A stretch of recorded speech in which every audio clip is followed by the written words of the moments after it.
হে everyone, Nijhum Dwip ঘোরাঘুরির আজকে তৃতীয় পর্ব শুরু করতে যাচ্ছি। আমরা আজকে মূলত যাব ফরেস্টে, তারপর এখান থেকে আমরা ক্যাম্পিং এর প্রস্তুতি নেব। আর যেটা চেষ্টা করব আমরা নিঝুম দ্বীপের লোকাল এরিয়া যেগুলো আছে এগুলো একটু ঘুরে দেখার জন্য। আর আপনারা জানেন তো নিঝুম দ্বীপের খেজুরের রস খুবই বিখ্যাত। আমরা চেষ্টা করবো যে খেজুরের রস সংরক্ষণ করে ওইখান থেকে আমরা বাসায় নিয়ে যাওয়ার জন্য। যদি পারি তাহলে তো ভালো, আর যদি না পারি তাহলে তো আর করার কিছু নাই। চলেন দেখা যাক, নিঝুম দ্বীপের পুরো এরিয়াটা ঘুরে দেখা যাক।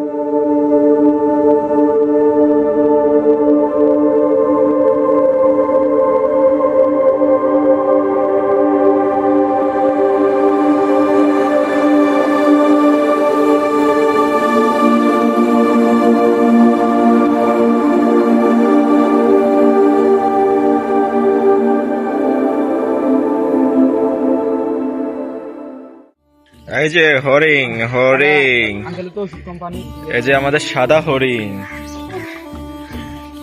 একমাত্র হরিণ, নিঝুম দ্বীপের একমাত্র হরিণ। এই হরিণ, এই যে হরিণ, একমাত্র হরিণ। হরিণের দেখা নাই, ছাগলই হরিণ।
এটাতে করলে বেস্ট হবে।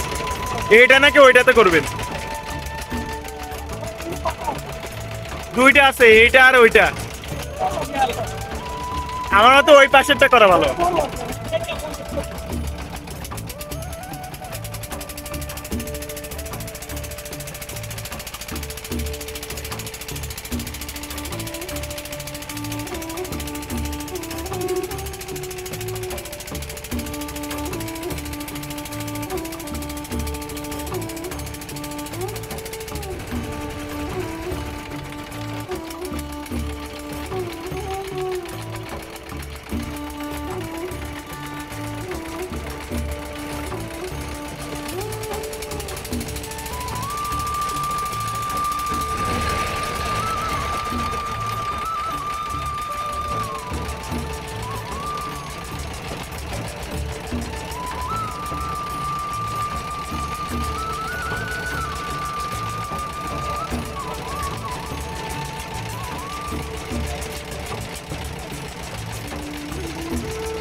দেন রশি ফালায়, লাভ দেন শুভ ভাই।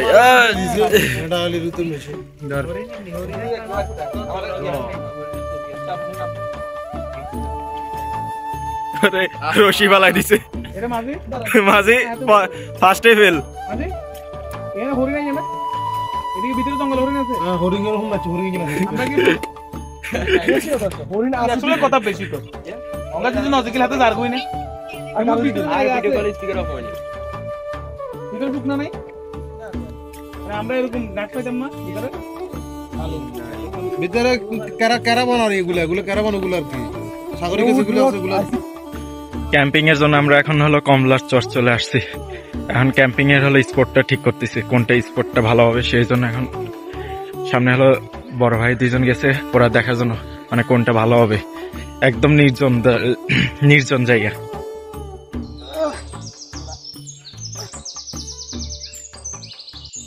সমস্যা হলে শ্বাস মোড়গুলা দেখে না পারাইলে একদম শেষ।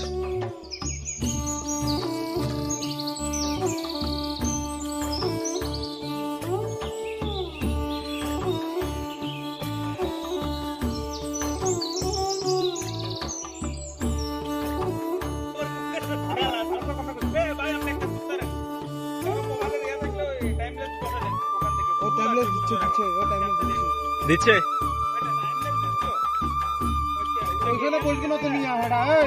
তুমি গিটারের গুলো নাও না, গিটারের ব্যাগ গুলো নিয়ে এক কাজ করেন ভাই,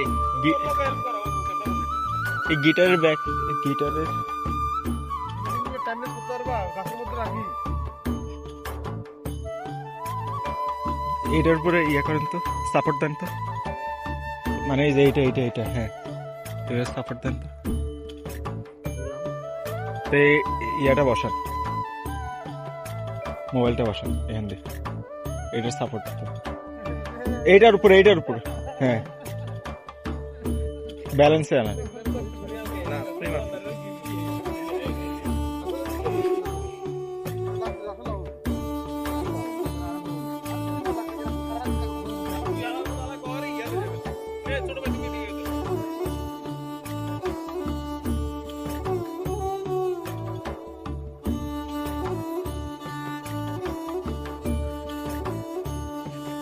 তখন পানি যেটা পড়ছিল পুরো ব্যাগ, আমার পানি ব্যাগের ভিতর পানি চলে আসছে।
আজকে আমাদের নিঝুম দ্বীপের তৃতীয় দিন আর আজকে শেষ দিন। আমরা আজকে নিঝুম দ্বীপ থেকে ব্যাক করব নোয়াখালীর উদ্দেশ্যে।